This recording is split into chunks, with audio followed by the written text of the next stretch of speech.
Hello everyone.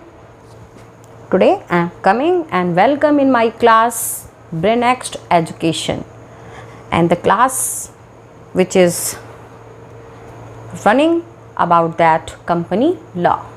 So today we will start with the term of the incorporation of a company का समामेलन section 7। आज हम लोग अपने इस लेक्चर में कंपनी का समामेलन या इनकॉर्पोरेशन ऑफ कंपनी को पढ़ेंगे और इसको थोरोली आज स्टडी किया जाएगा कि इनकॉर्पोरेशन क्या है, इनमें किन किन चीज़ों की ज़रूरत पड़ती है। इसके ठीक पीछे वाले लेक्चर्स में, वीडियो लेक्चर्स को आप कंटिन्यू जो आपने देखा होगा उसमें आप लोगों ने जाना होगा कि प्रमोशन में 3 स्टेजेस थी। इसके बाद प्रमोटर के बारे में मैंने आप लोगों को लास्ट लेक्चर में उसका पूरा डिस्क्रिप्शन दिया, और आज हम लोग देखेंगे कि प्रमोशन के बाद इनकॉर्पोरेशन ऑफ अ कंपनी की कंडीशन में किन किन चीज़ों की रिक्वायरमेंट होती है। So let's we start without delaying a single minute. Here the first point is the ascertaining the availability of company's proposed name। Company के संभावित नाम के लिए सुनिश्चित करना। तो इसको जब हम लोग पढ़ने जा रहे हैं तो पहला होता है, सीधी सी बात, इसको समझने से पहले एक चीज़ क्लियर कर ली जाए कि ये सारा का सारा जो प्रोसेस होगा इनकॉर्पोरेशन का, ये ऑन पेपर होता है, ये सब पेपर वर्क है। तो इसके लिए ये चीज़ दिमाग में क्लियर कर लीजिए कि हम लोग सब डॉक्यूमेंट से रिलेटेड, कंपनी का जब हम लोग इनकॉर्पोरेशन कराते हैं तो उसमें डॉक्यूमेंट की रिक्वायरमेंट क्या क्या हैं, कौन कौन सी डॉक्यूमेंट रिक्वायरमेंट्स को पूरा किया जाता है और कैसे कंपनी को स्टार्ट किया जाता है, वो पूरे प्रोसेस को हम लोग पढ़ेंगे। आज जैसा मैंने आप लोगों को कहा, ascertaining the availability of companies proposed name, company के संभावित नाम के लिए सुनिश्चित करना। एप्लीकेशन होगी ऑब्वियसली, जैसे हम लोग किसी भी फॉर्म को भरते हैं तो उसकी अपनी एप्लीकेशन होती है। पहले हम लोग आवेदन करते हैं किसी भी प्रपोज़ल को स्टार्ट करने से पहले, उसके बारे में हम लोग एक्सेप्टेंस लेते हैं, उसके बाद ही हम लोग किसी भी प्रपोज़ल को, किसी भी प्रोजेक्ट को स्टार्ट कर सकते हैं। सो उसी कनेक्शन में यहाँ पे है, application has to be made on prescribe form along with prescribe fees to the registrar.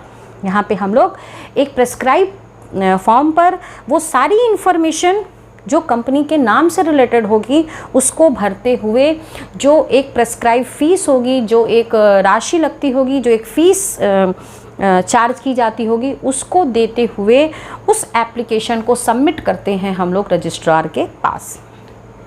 इसके बाद दूसरा जो इसमें होता है, ये एप्लीकेशन किस रिगार्डिंग में होती है तो वो आप लोगों को क्लियर है, वो नाम से रिलेटेड है, कंपनी के नेम से रिलेटेड है।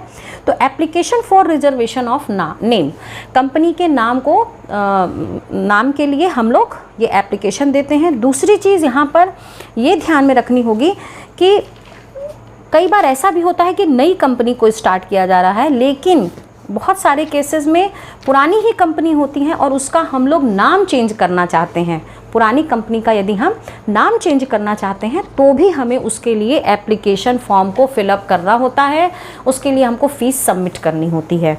तो application for the reservation of name, यदि नई कंपनी है तो उसका नाम क्या होगा, इसके बारे में एप्लीकेशन देना। और दूसरा, यदि ओल्ड कंपनी है तो हम उसके यदि नाम को चेंज कर रहे हैं तो वो नाम क्या होगा, इसके बारे में एप्लीकेशन देना।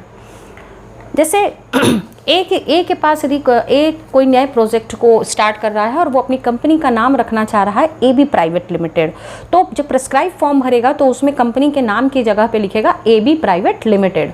और यदि A की कोई पुरानी कंपनी है जो ऑलरेडी AB नाम से रन कर रही है और वो उसके नाम को चेंज करना चाहता है, AB की जगह अब UB करना चाहता है, या उसका किसी के साथ में कोलैबोरेशन हुआ है, या कह देंगे यदि वो एमलगमेशन हुआ है, या कंपनी में कुछ चेंजेस करना चाह रहा है नाम में, तो वो ऐसी कंडीशन में एप्लीकेशन में उस नए नाम को मेंशन करके रजिस्ट्रार के पास प्रेस्क्राइब फीस को सबमिट करते हुए देता है। दूसरा जो है वो है filling document with the registrar. Registrar के यहाँ ये प्रपत्रों को फाइल करना। जैसे पहला क्या होगा, मेमोरेंडम एंड द आर्टिकल, जैसा हम लोग पढ़ चुके हैं, पार्षद सीमा नियम, और दूसरा पार्षद अंतर नियम। तो पार्षद सीमा नियम के लिए मैंने बार बार आपसे कहा है कि आगे के जब भी हम लोग लेक्चर आगे जब हम लोग लेक्चर कंटिन्यू करेंगे तो ये पूरा एक चैप्टर है, ये पूरा एक कंटेंट है जिसको बहुत डिटेल्ड में हम लोगों आगे जाकर स्टडी करेंगे। इसकी बस इसका ब्रीफ इंट्रोडक्शन इतना ही है कि कंपनी के नाम से लेके, कंपनी के ऑफिस से लेके, या कंपनी की जो बेसिक इन्फॉर्मेशन होती हैं उसको जानने के लिए हम लोग एसोसिएशन की बात करते हैं, मेमोरेंडम ऑफ एसोसिएशन बनाया जाता है, या कहा जाए कि कंपनी की जो इन्फॉर्मेशन है, बेसिक इन्फॉर्मेशन, उसकी जो मूलभूत सूचनाएं होती हैं वो उसके मेमोरेंडम में होती हैं। आर्टिकल क्या होता है? जिस पर्टिकुलर ऑब्जेक्ट के लिए कंपनी का फॉर्मेशन किया जा रहा है, कंपनी को स्टार्ट करने की प्लानिंग की जा रही है, उस ऑब्जेक्ट को पूरा करने के लिए, उसको पाने के लिए कंपनी का वर्किंग प्रोसेस या कंपनी का वो प्रोसेस क्या होगा, वो सिस्टम क्या होगा जिसके थ्रू कंपनी अपने उस ऑब्जेक्ट को पूरा कर पाएगी। It means the working system, कार्यप्रणाली, ये पूरी कार्यप्रणाली आपकी आर्टिकल में होती है। तो कंपनी का जो आईना है वो आपका मेमोरेंडम ऑफ एसोसिएशन, पार्षद सीमा नियम होता है, और उस आईने के पीछे उस रूप को, उस पर्सनालिटी को जज करने के लिए किन किन चीज़ों से या किन किन तरह से हम लोग आइडेंटिफाई करेंगे, कैसे हम लोग करेंगे, अपने ऑब्जेक्ट को कैसे पूरा करेंगे, तो वो जो बैकिंग सिस्टम रहेगा वो होता है अंतर नियम या article. Then the B point under the filling documentation, declaration in the prescribed form, declaration in prescribe form. Declaration में क्या क्या चीज़ें आती हैं यदि हम लोग इसकी बात करें तो declaration in the prescribe form का मतलब सीधा सा हुआ निर्धारित प्रारूप में घोषणा करना। ये घोषणा कौन व्यक्ति करते हैं यदि हम लोग इनकी बात करें तो ये जितने भी डिक्लेरेशन होंगे उसके लिए यदि हम लोग कहा जाए तो a declaration in the prescribe form by an advocate, एक वकील के द्वारा, a chartered accountant, cost accountant और the company secretary who are in the practice, who is engaged in the formation of the company. वो व्यक्ति जो chartered accountant है, जो कंपनी सचिव है, जो अधिवक्ता है, अधिवक्ता मतलब एडवोकेट है, या कॉस्ट अकाउंटेंट है, लागत लेखाकार है, ये वो व्यक्ति जो कंपनी के फॉर्मेशन के समय, कंपनी के निर्माण के समय इस पूरे प्रोसेस में इंगेज थे, जो इन्वॉल्व थे, जो शामिल व्यक्ति थे, वो इस डिक्लेरेशन को करते हैं। क्या करते हैं? And by the person name in the articles as director, manager और secretary of the company that all the requirements of this act and rules made thereunder in respect of registration and matter president और incidental thereto have been complied with. सीधी सी बात है, company के registration से related या company के formation से रिलेटेड जितने भी रूल्स हैं उन सबको, उनसे संबंधित जितने भी मैटर्स इंक्लूड किए जाने चाहिए उनको यहाँ पर पूर्ण रूप से आवश्यकता अनुसार as per the requirement include किया गया है। ये एफिडेविट पर घोषणा की जाती है। इसके बाद affidavit form by the subscriber, अभिदाताओं द्वारा शपथ पत्र। ये चीज़ मैं क्लियर करना चाहूँगी कि सब्सक्राइबर का जो नाम होता है वो कंपनी में कहाँ पे रिकॉर्ड किया जाता है, तो ये मेमोरेंडम में ये सारे सब्सक्राइबर्स के नाम होते हैं। सब्सक्राइबर्स सीधी सी बात है जो कंपनी के शेयर्स के लिए वैल्यू देने को तैयार होते हैं, ये वो होते हैं। तो एफिडेविट फ्रॉम द सब्सक्राइबर, अभिदाताओं द्वारा शपथ पत्र, ये चीज़ क्लियर कर लीजिए कि इनके नाम पार्षद सीमा नियम में होते हैं, मेमोरेंडम ऑफ एसोसिएशन में। तो an affidavit from each of the subscriber to the memorandum and from person named as the first directors, if any, in the article that he is not convicted of any company or that he has not been found guilty and any fraud or misstatement or the misguidance or any breach of duty to any company under this act or any previous company law during the preceding 5 years, and that all the documents filled with the registrar for registration of company contains information that is correct and complete and true to the best of his knowledge and belief।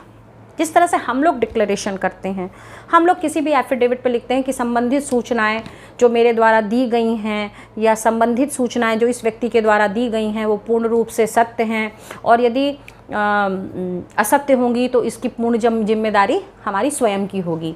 तो यहाँ पर इस तरह का जो हम लोग affidavit पर रिटन फॉर्म में जो डिक्लेरेशन करते हैं, ठीक उसी तरह से सब्सक्राइबर भी करते हैं। ये सब्सक्राइबर किस कंस्ट्रक्ट में करते हैं? खुद के बारे में करते हैं कि वो आज तक विक्टिम नहीं रहे हैं, उन्होंने कोई रूल ब्रेक नहीं किया है, उनके खिलाफ कोई कानूनी कार्रवाई नहीं हुई है, न वो किसी लीगल इनवैलिड एक्टिविटीज़ में कभी उनको सज़ा हुई है, और ना वो किसी फ्रॉड में इन्वॉल्व रहे हैं, ना उन्होंने कभी कानून तोड़ा है। और इस लॉ के भी कंस्ट्रक्ट में और पिछले 5 सालों में भी इस तरह की कोई भी एक्टिविटीज़ उनकी तरफ से नहीं पाई गई है।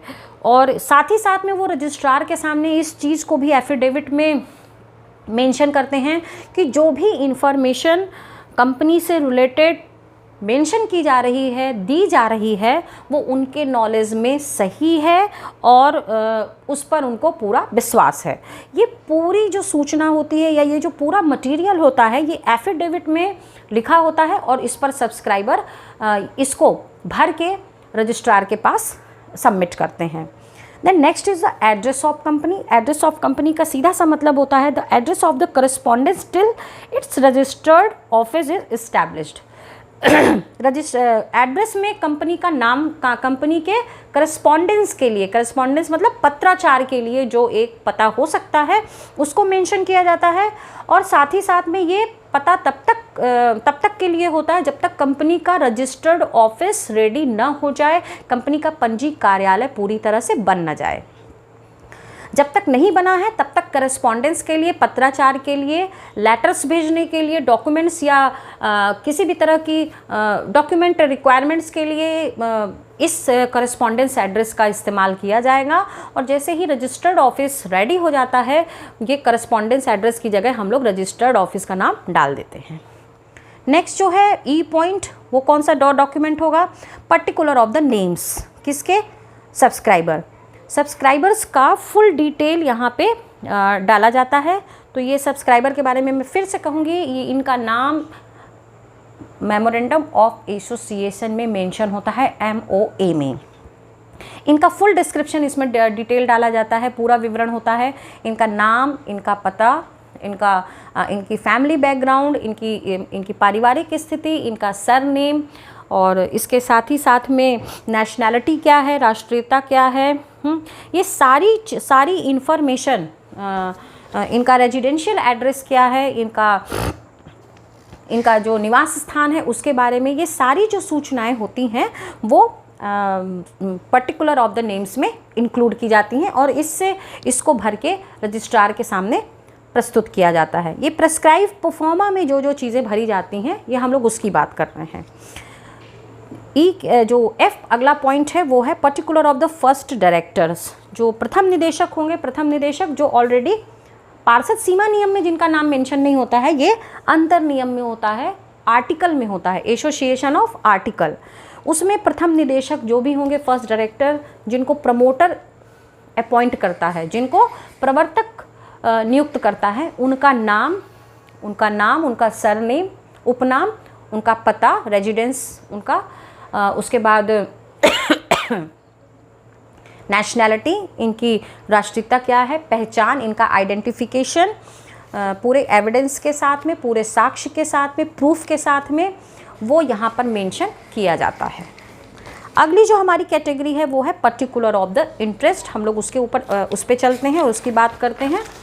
तो पर्टिकुलर ऑफ इंटरेस्ट में full detail of the beneficiary person, वो पर्सन जो इस में उन बेनिफिशियल पर्सन्स के नाम हम लोग मेंशन करते हैं जो किसी अदर फर्म में या किसी और कॉरपोरेशन में जिनके नाम कंपनी के आर्टिकल में फर्स्ट डायरेक्टर के फॉर्म में दिए हुए हैं, कंपनी के डायरेक्टर के रूप में कार्य करने की सहमति के साथ यहाँ पर मेंशन किया जाता है, who are already mentioned in the article, कि कार्य करने की सहमति के साथ जो निर्धारित ढंग से होगी, इससे रिलेटेड भी इंफॉर्मेशन फिल की जाती है। इसके बाद इतने प्रोसेस को करने के बाद मतलब इतने डॉक्यूमेंट्स को भरने के बाद अब हम लोग बात करते हैं issue of certificate of incorporation की, समामेलन का प्रमाण पत्र जारी करना। रजिस्ट्रार के पास जब इतने डॉक्यूमेंट्स को फिल करके जमा कर दिया जाता है, सबमिट कर दिया जाता है प्रेस्क्राइब फॉर्म में, प्रेस्क्राइब वे में, विथ प्रेस्क्राइब फीस, आवेदन के निर्धारित प्रारूप पर निर्धारित फीस के साथ में जब इसको रजिस्ट्रार के सामने सबमिट कर दिया जाता है, तो registrar maintain record and post all respective information in register and issued in corporation certificate in prescribe form. In prescribe form का सीधा सा मतलब है एक निर्धारित प्रारूप में जो एक लेटर बनेगा, उस प्रेस्क्राइब फॉर्म में रजिस्ट्रार सारे रिकॉर्ड को जब अपने रजिस्टर में पोस्ट कर लेता है, उनकी एंट्री कर लेता है, तो उसके बाद में उस पर्टिकुलर प्रेस्क्राइब फॉर्म में कंपनी को इनकॉर्पोरेशन का सर्टिफिकेट इशू कर देता है। और इसके बाद कंपनी जो है उसके पास इनकॉर्पोरेशन का सर्टिफिकेट मिल जाता है, आ जाता है। इसके बाद हम लोग बात करते हैं issue of certificate of incorporation के बाद CIN नंबर, जो मैंने अपने सेकंड लेक्चर में कॉर्पोरेट आइडेंटिटी नंबर सेक्शन 12 था, इसमें हम लोगों ने सब सेक्शन यहाँ पर इनकॉर्पोरेशन की कंडीशन में सब सेक्शन 2 की बात हम लोग करेंगे। CIN नंबर वो चीज़ होती है जिस तरह से आधार नंबर हम लोगों का होता है, आधार संख्या होती है, जिससे ये वेरीफाई किया जाता है कि हमारे बारे में कोई भी इन्फॉर्मेशन हमारे आधार नंबर को यदि एंटर किया जाए, उसको कहीं पर उसके रिकॉर्ड को यदि हम जानना चाहें तो संबंधित व्यक्ति के बारे में हमको पूरी जानकारी हो सकती है। ठीक उसी तरह से कंपनी के केस में CIN नंबर इशू होता है, जो कंपनी के हर डॉक्यूमेंट पे, चाहे वो उसका कॉमर्शियल बिल हो, चाहे उसके पब्लिकेशंस हो, चाहे उसके वो बिल्स हो, हर जगह वो CIN नंबर मेंशन होता है। इस CIN नंबर के माध्यम से उस कंपनी के बारे में फुल इंफॉर्मेशन मालूम की जा सकती है कि कंपनी कब इनकॉर्पोरेट हुई, इसकी डेट क्या है, किस स्टेट में ये कंपनी है, किस राज्य में है, ये सारी यदि हमको इन्फॉर्मेशन चाहिए तो कंपनी के बारे में CIN नंबर से हम लोग निकाल सकते हैं। तो ये इनकॉर्पोरेशन की कंडीशन में incorporation certificate CIN number will issue by the registrar. इस इनकॉर्पोरेशन सर्टिफिकेट में भी कंपनी का पहचान नंबर अंकित होता है। Then safety of the documents, प्रपत्रों को सुरक्षित रखना, it is the totally responsible work of the company के लिए ये सबसे ज़्यादा इम्पॉर्टेंट होता है कि डॉक्यूमेंट्स को पूरी सेफ्टी के साथ में वो अपने ऑफिस में रखे, इन केस यदि फ्यूचर में इस तरह के रिकॉर्ड की ज़रूरत हो तो वो रिकॉर्ड उसको ईजिली मिल सकें। खासकर ये भी ध्यान में रखना है कि ये रिकॉर्ड कंपनी को संभाल के रखने हैं तब तक जब तक कंपनी का एग्जिस्टेंस है, कंपनी काम कर रही है। और यदि कंपनी का समापन हो रहा है या जब कंपनी बंद होने जा रही हो या कंपनी वाइंड अप की जा रही हो, किसी भी तरह से, वो हम लोग आगे पढ़ेंगे कि कंपनी को कितने तरीक़ों से वाइंड अप किया जा सकता है, तो तब तक कंपनी को अपने इनकॉर्पोरेशन से रिलेटेड सारे डॉक्यूमेंट्स को अपने ऑफिस में बहुत संभाल के, बहुत सेफ्टी के साथ में रखना चाहिए। Next is the penalty. Penalty पे हम लोग यदि बात करें तो in case of any false और the incorrect particular about company details, company shall be liable for the action. यदि कंपनी से रिलेटेड कोई भी इंफॉर्मेशन गलत भरी है या कोई भी इनकरेक्ट पर्टिकुलर डिटेल्स गलत दिए हैं, विवरण गलत दिया है, तो ऐसी कंडीशन में कंपनी एक्शन के लिए या कार्यवाही के लिए रिस्पॉन्सिबल होगी, उत्तरदायी होगी और कंपनी के खिलाफ में कार्रवाई की जा सकती है। आगे हम लोग बात करेंगे लायबिलिटी अंडर सेक्शन 447, जो हम लोगों ने अभी पेनाल्टी की बात कही, ठीक उसी की बात हम लोग यहाँ कहेंगे कि ये क्या हो सकता है। तो झूठा या गलत विवरण देने पर धारा 447 के अंतर्गत।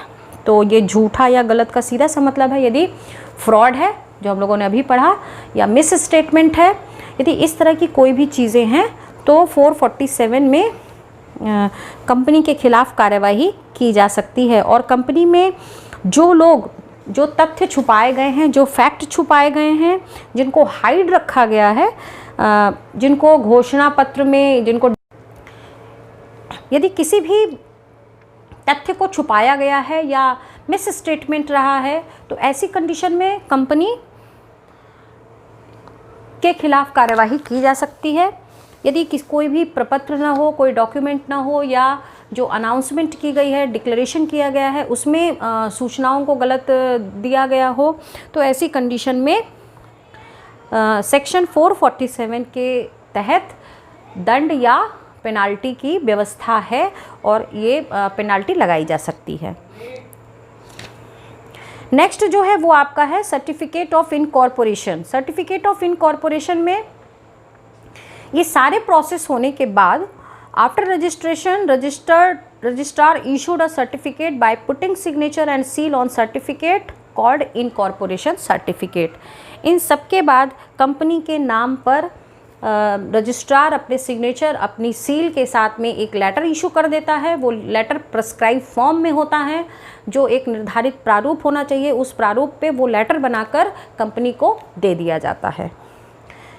लास्ट जो इसकी स्टेज है वो है commencement of the business under section 11। Under section 11 की यदि हम लोग बात करते हैं तो कंपनी के केसेस में a company both public as well as private after its incorporation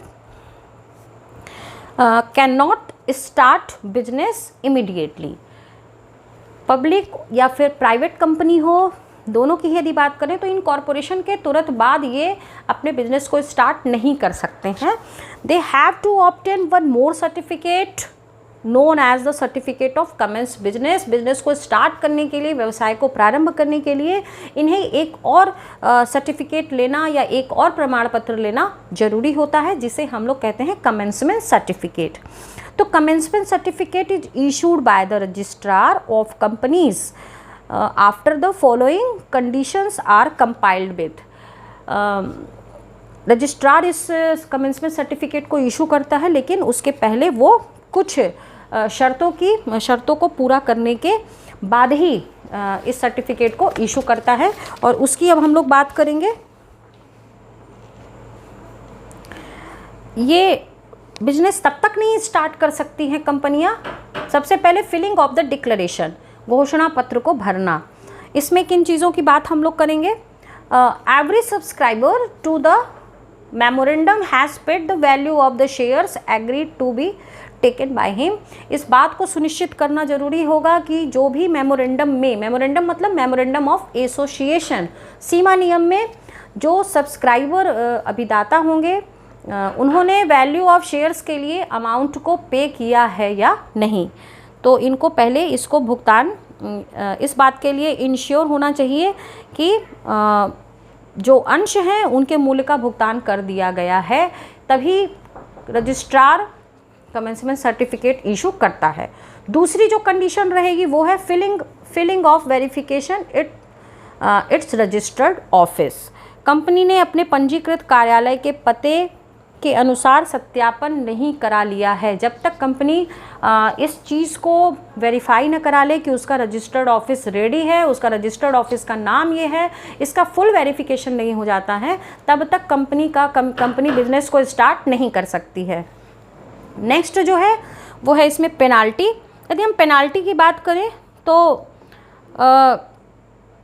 यदि कंपनी ने इस सेक्शन को फॉलो करने में किसी भी तरह की चूक की है, दोनों हम लोगों ने ये बात करी कि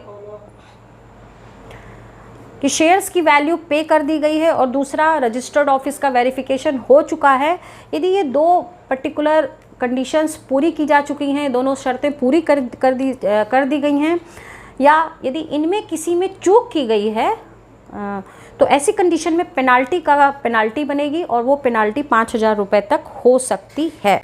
तो यहाँ हम लोग बात कर रहे थे action for removal of the name, register से नाम हटाना। तो कंपनी यदि अपने इनकॉर्पोरेशन डेट से, समामेलन की तिथि से 180 डेज़ में बिजनेस को स्टार्ट नहीं करती है तो रजिस्ट्रार ऐसी कंडीशन में इस बात के लिए इंश्योर हो जाता है, या 180 डेज़ के अंदर कोई डिक्लेरेशन फाइल नहीं करती है कंपनी को स्टार्ट करने से रिलेटेड, तो रजिस्ट्रार इस बात का विश्वास करने का उसके पास फुल बेस होता है।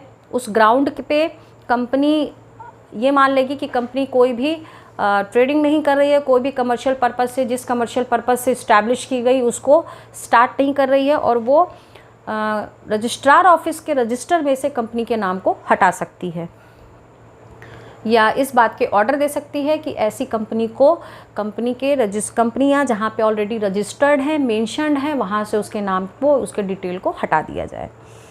तो स्टूडेंट, आज हम लोगों ने इनकॉर्पोरेशन में, समामेलन में ये देखा कि किस तरह से एक कंपनी को इनकॉर्पोरेट किया जाता है, कौन कौन से डॉक्यूमेंट्स भरे जाते हैं, कौन सी लीगल अनाउंसमेंट की जाती हैं। Click on the subscribe button to subscribe this channel. Press the bell icon to get notifications. Like and share this video. Thank you.